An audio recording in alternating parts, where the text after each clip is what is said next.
শুধু আমাদের ছোট্ট এই ইন্ডাস্ট্রি নয়, পুরো বিশ্ব সিনেমার ভবিষ্যৎ কি এটা কেউ জিজ্ঞেস করলে এক বাক্যেই যে উত্তরটা দিয়ে দেয়া যায় সেই উত্তরটি হচ্ছে কনফিউজিং। গল্প, চিত্রনাট্য, সংলাপ, টেকনোলজি সহ নানা ক্ষেত্রে এত এক্সপেরিমেন্ট হচ্ছে যে এই মুহূর্তে কনফিউজিং শব্দটাই আমাদের সিনেমার ভবিষ্যৎ হিসেবে সবচেয়ে ভালোভাবে মানিয়ে যায়। বেশ কিছুদিন আগে ওপার বাংলার নন্দিত অভিনেতা অনির্বাণ ভট্টাচার্যের একটা পডকাস্ট শুনেছিলাম। ওখানে অনির্বাণ বেশ অসহায় হয়ে বলেছিলেন এখনের এই সময়টা বেশ কনফিউজিং এই সময়ের গল্পগুলো। আর সিনেমাতেই যেহেতু সময়ের রিফ্লেকশন হয় সবচেয়ে বেশি, তাই এই সময়ের সিনেমাগুলো গল্পের মতোই যে ক্রমশ কনফিউজিং হবে সেটা বোধহয় নিয়তিরই বিধান। পাল্টাতে থাকা কালচারাল নর্ম আর বিভিন্ন জেনারেশনের বিভিন্ন রুচির মুখে দাঁড়িয়ে গল্প বয়ানের দায়িত্বে আছে যে ডিরেক্টররা, তাদের জন্যও সিনেমা বানানোর দায়িত্বটা তাই অতীতের যে কোনো সময়ের চেয়ে জটিল। সেই সাথে আছে টেকনোলজিক্যাল অ্যাডভান্সমেন্ট। সব মিলিয়ে পুরো বিষয়টাই তাই হয়ে দাঁড়িয়েছে খুব জটিল, এবং এসবের ভিড়ে ক্রমশ হারাচ্ছে যা সেটিই মূলত সিনেমার মেরুদণ্ড, যার নাম গল্প। বেশ কিছুদিন আগে একটা মালায়ালাম সিনেমা দেখলাম, এটাম।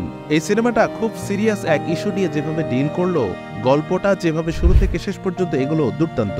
বলিউডের সাম্প্রতিক সময়ে আলোড়ন তোলা 12 ফেল সিনেমা আমরা তো প্রায় সবাই দেখেছি, যে সিনেমাতে সবকিছু ছাপিয়ে প্রধান হয়ে ওঠে গল্পই। আমাদের নিশ্চয়ই মনে আছে ক্লার্ক কেসিক তকমা পাওয়া তুমুল জনপ্রিয় ওয়েব সিরিজ গেম অফ থ্রোনসের লাস্ট সিজনের লাস্ট এপিসোডে টাইরিয়ন লেনিস্টার বলেছিলেন, একটা ভালো গল্পের চেয়ে পাওয়ারফুল আর কিছু নেই। দুঃখজনক হলেও সত্য যে যেই গল্পের জায়গাতেই এখন সবচেয়ে বড় ঘাটতি। বলিউডের লাপাটা লেডিসদের সবার মন ছুঁয়ে যায় তা এমনি না, গল্পের কারণেই। কিন্তু যারা গল্প লিখবেন তাদের আমরা কি দিচ্ছি, বা অন্যভাবে বলা যায় আসলে তারা কতটা কি পাচ্ছেন? সামগ্রিকভাবে গল্পকারদের যেভাবে অবমূল্যায়ন করা হয় সেটাই কি ভালো গল্প না তৈরি হওয়ার পেছনের প্রধান কারণ না? প্রাপ্য মজুরির জন্য হলিউডের লেখকদের স্ট্রাইক হচ্ছে। বলিউডের সাম্প্রতিক যে দুর্দশা তাও এই গল্পের কারণেই। আর আমাদের ইন্ডাস্ট্রির বঞ্চনার কথা নাই বা বললাম।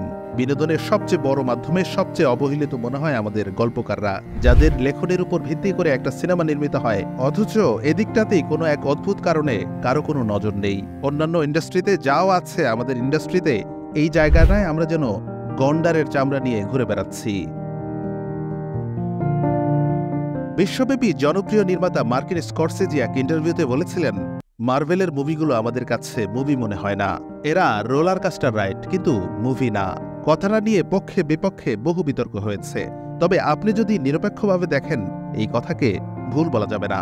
সুপার হিরোদের নিয়ে যেভাবে ছেলে খেলা এই ফ্রাঞ্চাইজি করছে এবং যেভাবে গল্পের গুরুকে পাঠিয়ে দেওয়া হচ্ছে অন্তরিক্ষে, তাতে একটি কথা অকপটেই বলা যায়, সিনেমার মূল শক্তির জায়গা থেকেই তারা সরে এসেছে পুরোপুরি। একই কথা আপনি বলতে পারেন ব্যবসা সফল সিনেমা বারবির ক্ষেত্রেও। এই সিনেমাগুলোতে আপনি জমকালো সেট পাবেন, প্রযুক্তির বাড়াবাড়ি আধিপত্য পাবেন, গ্ল্যামারের ছড়াছড়ি পাবেন, কিন্তু যেটি পাবেন না সেটি হচ্ছে, হ্যাঁ ঠিকই ধরেছেন, গল্প। এই সাবকন্টিনেন্টের আরেক কিংবদন্তি নির্মাতা ঋত্বিক ঘটক বলেছিলেন, আমি প্রথমে গল্প লিখতাম, দেখলাম গল্প লিখে আমি আমার মেসেজটা খুব বেশি মানুষের কাছে পাঠাতে পারছি না, আমি তখন সিনেমা বানানো শুরু করলাম। সিনেমা বানানোর একটাই কারণ, একসাথে অনেক মানুষের কাছে আমার কথাটা পাঠিয়ে দেওয়া। যদি সিনেমার চেয়েও ভালো কোনো মাধ্যম কোনোদিন পাই, তাহলে সেদিন আমি সিনেমাকে লাথি মেরে চলে যাব। গত 1.5-2 বছরে কয়টা এরকম সিনেমা দেখেছি আমরা, যেখানে নড়েচড়ে বসার মতো, কথা বলার মতো বিস্তর বিষয় আছে। যদিও সিনেমার মূল উদ্দেশ্য ব্যবসায়িক, তবু এই মাধ্যমের সাথে শিল্পের যে সংযোগ, সে সংযোগ অনুযায়ী সিনেমাগুলোর তো সোশ্যাল কনটেক্সটে আরেকটু সরব হওয়ার কথা ছিল। তা কি হয়েছে? কিছু প্রোপাগান্ডা ফিল্ম, কিছু কালারফুলি ওয়াইড ফিল্ম, আর কিছু অ্যাভারেজ ফিল্ম। এই মিক্সারে যেভাবে এগোচ্ছে ওভারঅল সিনেমা ইন্ডাস্ট্রি, সেখানে থট প্রভোকিং গল্পগুলো কি হারিয়ে যাচ্ছে পুরোপুরি? Don't look up, killer of the flower মুনের মতো সিনেমাগুলো নিয়মিত কি আসবে? প্রশাসনের নজরদারি আর সেন্সর বোর্ডের শাসানিতে এড়িয়ে আদৌ কি এরকম সিনেমাগুলো আর আসবে? সিনেমাও ভাষার মতো এক ফর্মে আটকে থাকবে না তা জানা কথা। সিনেমার রান টাইম কমেছে, শুরুতেই হুক দিয়ে দর্শককে গল্পের সাথে আটকে রাখার চল শুরু হয়েছে। লার্জার দ্যান লাইফ ওয়ার্ল্ড বিল করে সেখানে অডিয়েন্সকে আটকে রাখারও চেষ্টা হচ্ছে নিয়মিত। টেকনোলজি এমনভাবে সিনেমায় ঢুকে পড়েছে, মাঝে মধ্যে সিনেমাকেই ছাপিয়ে যাচ্ছে তা।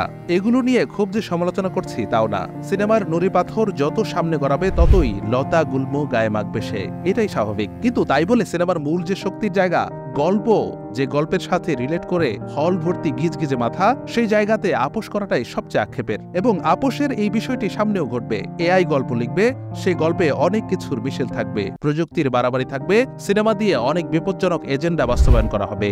অভিনয়ের জন্য হয়তো অভিনয় শিল্পীও আর লাগবে না, সেটাও হয়তো এআই রেডি করে দেবে। মানুষ যেভাবে দেখতে চায় সেভাবেই দেখবে সব। এভাবে একসময় সিনেমা আর সিনেমা থাকবে না। ওয়াইড এক্সপেরিমেন্ট, রিলস শর্টসের মতো বিদঘুটে কিছু।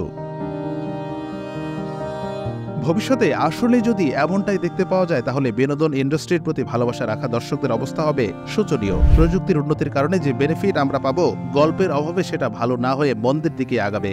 তাই সিনেমার ভবিষ্যৎ নিয়ে একটু সচেতন হবার সময় এখন আমাদের সামনে। সবাইকেই গল্প নির্ভর এবং অবশ্যই সেটা সময় ও বাস্তবতার সাথে মিল আছে এমন ঘটনাতেই থাকতে হবে।